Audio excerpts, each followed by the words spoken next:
Welcome to This is Private Practice. We've made it to Wednesday. Can you believe that it's already the third day of the week? Been and almost gone. It's 4:30 p.m. here on the 6th of June, and I am back in my office here at home, which I'm a little bit grateful for, although there's a couple of things I wish I was doing instead today. But geez, it's been a productive start to the week. How's your start to the week been? You're like me and often marvel at how much we do as private practice owners. Already this week I have been a proofreader and unfortunately also an editor. I have been out marketing. I have been out educating and training. I have traveled. I've had to manage my own luggage. I didn't have a porter with me.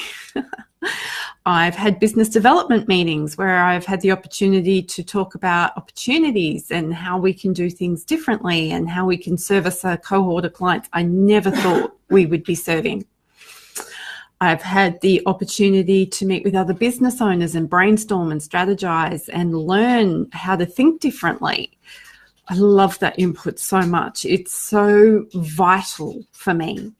At the moment, I'm really focusing on thinking more like a CEO rather than thinking like a clinician or a team leader or even just a manager. But what does it take to actually take that visionary leadership role and make it your own? And especially for those of us who've never done it before, those of us who have come and worked up the ranks to become, from a clinician. It's very, very different thinking. And I guess I'm a little bit more inspired and encouraged by the challenge now.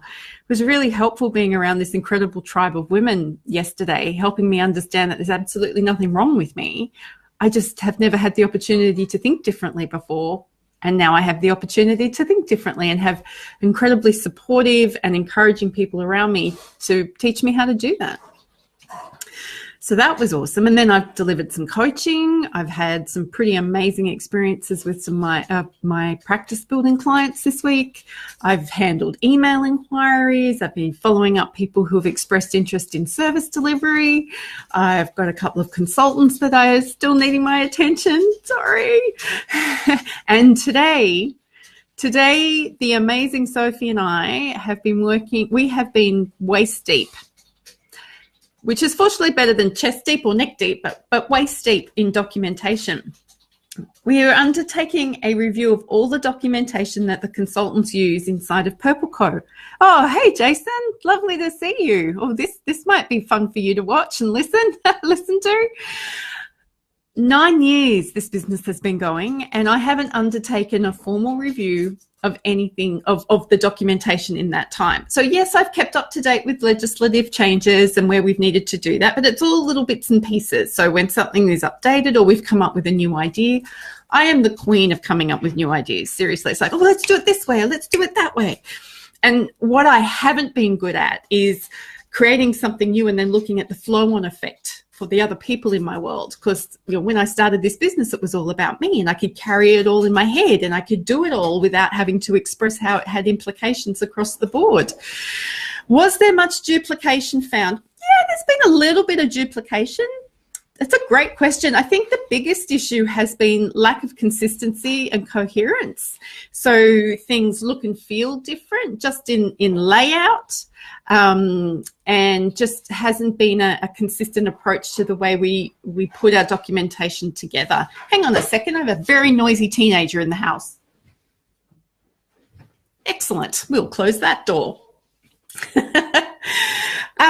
So it's just been about working out what documents are no longer needed, because we found some where we've got 4 versions of the one report. That's unhelpful. No wonder my team get confused. And then I have found one layout done one way and one layout done another way and another layout done another way. Now, admittedly, that was customer-specific requirements, and we want to be a very agile and customer-centric, client-centric service provision. So it's not like our documentation is about prescribing what we will say and do, and I hate formal templates. They drive me insane.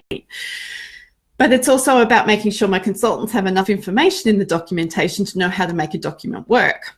And at times I find that level of instruction giving really hard.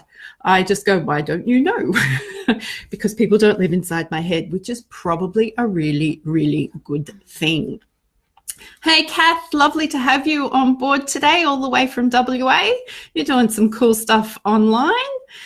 So, getting my head out of documentation now and out of all of those details and trying to remember how the look and feel of what we're doing. The best thing I did this morning was actually sit down and write the purpose of why we're doing this documentation review and its overall purpose, because reviewing documentation might sound like a fun quality assurance activity, but for me, it's so much more than that, because seriously, a fun quality assurance activity, no.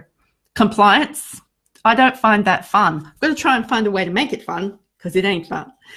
But what it is, for when people experience us at Purple Co, I want them to have this incredible experience. I want them to know that we're about excellence, that we're about doing the work that we say that we do, that you can respect us, you can trust us. As I keep saying all the time, the true currency of the work we do is trust. It's not the exchange of money. It is trust. People will not give us their money until they trust us. Oh, hey, Julianne, it's so nice to see you again. So Jason, we have a style guide. I love our style guide. I wish I had done our style guide and kept it up to date. I wish I knew how I had saved it in our shared Google Drive so we knew how to look for it. Fortunately, the awesome Sophie is great at systematizing me, because I am not good at that at all. So for people who don't have a style guide, that's really simple to go and Google. It's just about what are your brand colors, including the little hex codes, what are the fonts you're going to use, what are the sizes that you're going to use, so that it makes it easy for you to have a consistent look and feel across all your documentation. This is a part of our commitment to customer service, and it's also a part of our brand experience. I know a lot of clinicians get bored with the stuff they're using all the time. So they get bored with their online presence, they get bored with their images, they get bored with their documentation, because we see it all the time, we're in it all the time. Our clients and customers don't. So they're not going to get bored. The only people who are at risk of getting bored is ourselves. But why don't we make it easier for ourselves and streamline and have a review process in place? Yes, I know, grown-up review process in place, so that you don't have 9 years of documentation you have to go through. But the other thing I will mention is that I was quite an early adopter of using technology and software that's applicable to my industry, and that has streamlined what we're doing so much. I looked back at some of the work we were doing 10 and 11 years ago when I was using Excel, and I would hate to be going back to those documents now and trying to fiddle around with them and bring them up to a more professional standard. So I've invested heavily this year on good graphic design, which I've never done before, on good print, which I've never done before, and on website, and making sure that we have a consistent brand experience, which also speaks into the culture, which also it speaks into how your customers can expect to feel when they're working with you. So we all know that brand is not just a logo, it's not just a funny picture or beautiful colors or a nice website. It's about your whole experience, and it speaks into culture, which also speaks into all those levels. How you speak, the words you use, how you look, the fonts you use. There's so much that goes into this. So all the people out there spruiking the cheap, free and easy way to get your branding done, I think we need to take stock of that and work out how to think about it more comprehensively. The other thing that we've done this week, wow, I'm so impressed with us. I've been working on a brand new tool it's training, actually it's not a tool, to send out to people. It's got to do with how you actually craft a networking conversation, how you start one, so that whenever somebody says to you, oh, now the cockatoos are going to start. So when somebody says to you, what is it that you do? You've actually got a sentence, a statement, and a whole conversation prepared. So it's a 5-part training series. The videos go for, I think, a maximum of 12 minutes, one of them was. But it really helps build on these foundations of why you need to have these conversations, what to say, how to say it, and how to craft that conversation. So it's video, there's worksheets attached. I've really put a lot of time and effort into this. But I'm super impressed with the awesome Sophie. because Sophie has made it integrate with our website, with Infusionsoft, with lead pages, and she didn't die, burst into flames, or throw her computer. I am super impressed. So we're getting there. It takes a lot of work to get this stuff done, but I'm really looking forward to sharing it with everybody. So this is Wednesday and this is private practice. I'm really looking forward to catching up with you tomorrow. I've got a super heavy day of delivery tomorrow, a lot of delivery, lots of clients I want to catch up with. And then on Friday, I'm actually out on the marketing train again and I'm meeting with a large New South Wales government department to talk to them about absence management and what we can do to help them with their long-term chronically ill employees, which I get excited about because there's so much good stuff we can do there.